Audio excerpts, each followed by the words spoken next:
Derivative of hyperbolic functions. जो student जैसे कि हम बात करते हैं, हमने साइन हाइपरबोलिक फंक्शन का डेरिवेटिव फाइंड आउट करने का मेथड आपको बताया, कोसाइन हाइपरबोलिक फंक्शन का मेथड बताया, ठीक है, फार्मूला बताया, हमने डिस्कस किया। अभी हम देखेंगे कि टेंजेंट हाइपरबोलिक एक्स का आप किस तरह से डेरिवेटिव फाइंड आउट कर सकते हैं। डेरिवेटिव से मुराद ये है कि अगर आप जो है वो ये देखना चाह रहे हैं कि जो टेंजेंट हाइपरबोलिक एक्स जो एक रेशो है, आप उसके ग्राफ को अगर आप देखें तो उसके ग्राफ में एक्स को चेंज 1 यूनिट चेंज करने से वाई कितने यूनिट चेंज होगा, जिसको हम कहते हैं स्लोप, ठीक है। उसकी उस फंक्शन की स्लोप को फाइंड आउट करने का जनरल फार्मूला जो हम बनाते हैं वो बेसिकली कहलाएगा derivative of ten hyperbolic x, ठीक है। अभी हम यहाँ पे देखते हैं जी कि हमने बात की थी जी कि साइन हाइपरबोलिक एक्स कैसे फाइंड आउट किया जा सकता है, कोसाइन हाइपरबोलिक एक्स कैसे फाइंड आउट किया जा सकता है। अभी हम बात करेंगे tan hyperbolic x, tangent hyperbolic x, ठीक है। So d by d x of tangent hyperbolic x, tangent hyperbolic x, ठीक है। अब दैट इज इक्वल टू, ये किसके बराबर होगा, बिकॉज टेंजेंट हाइपरबोलिक एक्स हमारे पास है किसके इक्वल, ये हमने भी स्टडी किया था। d by dx is e raised to power x minus e raised to power minus x over e raised to power x plus e raised to power minus x। so ये basically actually वो ten hyperbolic x किस तरह से आता है, cosine hyperbolic x, ठीक है। ये बेसिकली किस तरह से आएगा हमारे पास, यानी ये आता किस तरह से है, ये बेसिकली आता है cosine sign hyperbolic x over cosine hyperbolic x करें तो आपके पास, उसको सॉल्व करेंगे तो आपके पास ये टेंजेंट हाइपरबोलिक एक्स का फंक्शन आ जाएगा, ठीक है। अभी हम इसको ड्राइव करेंगे। आप देखें this is in the form of u by v, हमने स्टडी किया था d बाई डी एक्स, अगर u बावर v हो तो u और v हो तो lower function as it is v square, lower function as it is v as it is derivative of upper function du by d x, और इसी तरह से negative sign upper function as it is derivative of lower function d by v by dx, ठीक है। अब इसी formula को apply करते हुए let's say this is u, let's say this is u and this is v, तो basically आ जाएगा हमारे पास ex plus e negative x का स्क्वायर और इसी तरह से lower function as it is यानी ex plus e negative x as it is derivative of upper function. अब मैं डायरेक्ट लिखूंगा यहाँ पे, ठीक है, बिकॉज हम बहुत दफा कर चुके हैं डेरिवेटिव किस तरह से लिया जाता है, derivative of upper function D E x का डेरिवेटिव ई एक्स ही होगा, ठीक है। नेगेटिव ई नेगेटिव एक्स का डेरिवेटिव नेगेटिव ई एक्स होगा, ये नेगेटिव ई नेगेटिव एक्स होगा, ये हम ऑलरेडी स्टडी कर चुके हैं, ठीक है।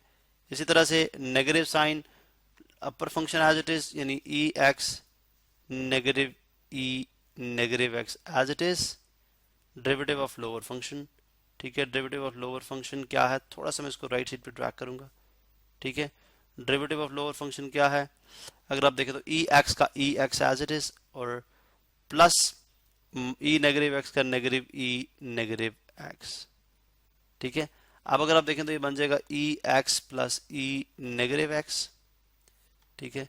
और इसी तरह से इसको देखें तो e x minus into minus plus plus e negative x, इसी तरह से माइनस ये बन जाएगा ई एक्स नेगेटिव ई, इसको ब्रैकेट में लिखेंगे, ठीक है, e x negative e negative x और इसी तरह से sorry e x e negative x, ये ब्रैकेट में था ई नेगेटिव एक्स, ठीक है। और इसी तरह से e x plus into minus again negative e negative x, ठीक है।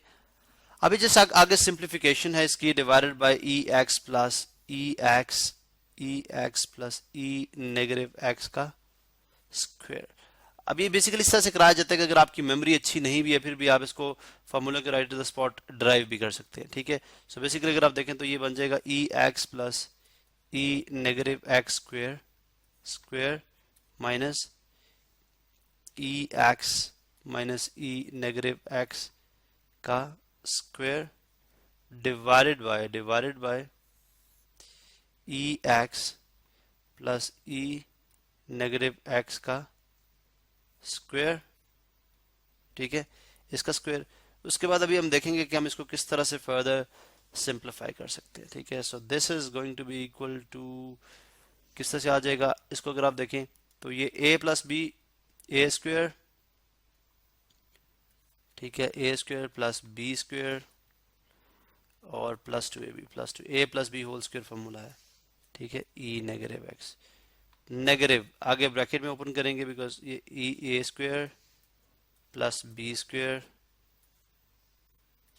और minus two a e x है और e negative e x minus two a b bracket close. ठीक है, इसी तरह से डिवाइडेड बाय वही जो चीज हमने यहाँ पे डिनोमिनेटर में मौजूद है, e x plus e negative x का स्क्वायर। ठीक है, अब अगर आप यहाँ पे देखें तो इसको आप लिखेंगे e x square mean e two x because this is going to be multiply x minus two is two x plus e negative two x और ये e x negative e x cancel plus two आ गया। इस तरह negative sign इस सब के sign change minus e two x minus e negative two x and ये कैंसिल और minus two into minus is plus to. ठीक है, डिवाइडेड बाय हमारे पास आ जाएगा divided by e x plus e negative x का स्क्वायर। ये e two x minus e two x cancel, e negative two x minus e negative two x is cancelled out, तो बन जाएगा four over e x plus e negative x का square, e negative x का square. अब अगर आप देखें तो सॉरी हम होल स्क्वायर तो नहीं लगा सकते अभी। ठीक है, जस्ट इसका स्क्वायर। अगर आपने होल स्क्वायर लगाना है, अगर हमने होल स्क्वायर लगाना है तो हमें लिखना पड़ेगा two over e x plus e negative x का होल स्क्वायर। अब अगर आप ये देखें तो this is opposite of cosine theta, this is opposite of cosine theta. Cos theta क्या होता है, ई एक्स प्लस, देखें यहाँ पे इसको अंडरस्टैंड करें, यहाँ पे हम इसको अंडरस्टैंड करते हैं। हमने स्टडी किया है कोसाइन थीटा यानी cosine hyperbolic x, cosine not theta, cosine hyperbolic x is equal to e raise to power x plus e negative x over two. अब अगर आप इसको रिवर्स करेंगे तो ये भी रिवर्स होगा, तो ये रिवर्स होकर बन जाएगा secant hyperbolic x that is equal to two over e x plus e negative x. अगर आप यहाँ पे देखें तो ये भी वही चीज है, ये अगर आप देखें तो ये सीकेंड हाइपरबोलिक एक्स का स्क्वायर आ जाएगा, तो दैट मीन्स के आप derivative of tan hyperbolic x with respect to x is secant hyperbolic square x या सीकेंट हाइपरबोलिक एक्स स्क्वायर। ठीक है, सो हमने देखा जी कि अगर आप tan हाइपरबोलिक एक्स डेरिवेटिव लेंगे तो वो सीकेंट हाइपरबोलिक स्क्वायर एक्स आएगा। इसी तरह से अभी एक क्वेश्चन हम सॉल्व करते हैं। फॉर एग्जांपल हमारे पास क्वेश्चन है if y is equal to sine hyperbolic 2x। ठीक है, then find dy by dx हम फाइंड आउट करने जा रहे हैं। अब इस पे आप सब्स्टिट्यूशन मेथड से सॉल्व कर सकते हैं, बाय चेन रूल सॉल्व कर सकते हैं because this is the composition function, this is a composite function. ठीक है, अब हम सपोज करते हैं let 2x is equal to u, let u is equal to 2x, then y is equal to sine hyperbolic u। ठीक है, इसका मतलब है derive this thing with respect to x, तो ये बन जाएगा du by dx is equal to 2 into d x by d x, because coefficient जो है वो पहले लिखा जाता है, तो d x by d x is 1, तो इट मीन कि d u by d x कितना है 2, तो d u by d x is equal to 2। अब इसको ड्राइव करें विद रिस्पेक्ट टू यू, तो d y by d u is equal to sine hyperbolic d by d u sine hyperbolic u. अब हमें पता है कि साइन हाइपरबोलिक यू किसके इक्वल है, हम बहुत अच्छी तरह से जानते हैं कि साइन हाइपरबोलिक यू किसके इक्वल है। साइन हाइपरबोलिक यू होता है कॉस हाइपरबोलिक यू के equal, cos cosine hyperbolic u. ठीक है, इसका मतलब ये हुआ कि अभी हमें फाइंड आउट करना था d y by d x, जो कि इक्वल हो जाएगा d y by d u multiply by d u by d x. यहाँ पे एक्चुअली अगर आप देखें तो d y by d u से कैंसिल आउट होकर d y by d x बनाता है, लेकिन d y by d u कितना है, that is cosine hyperbolic u.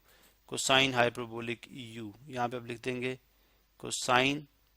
ठीक है, वी विल राइट हियर, यहाँ पे हम लिख देंगे जी कोसाइन हाइपरबोलिक यू। ठीक है, इनटू व्हाट इज देखें d u by d x है, यहाँ पे अगर आप देखें तो d u by d x है, d u by d x हमारे पास किसके इक्वल है, वो है 2 के इक्वल। ठीक है, तो यहाँ पे लिख देंगे साथ 2b। ठीक है, तो ये बन जाएगा 2 cosine hyperbolic u। Know what is u? u is again 2x।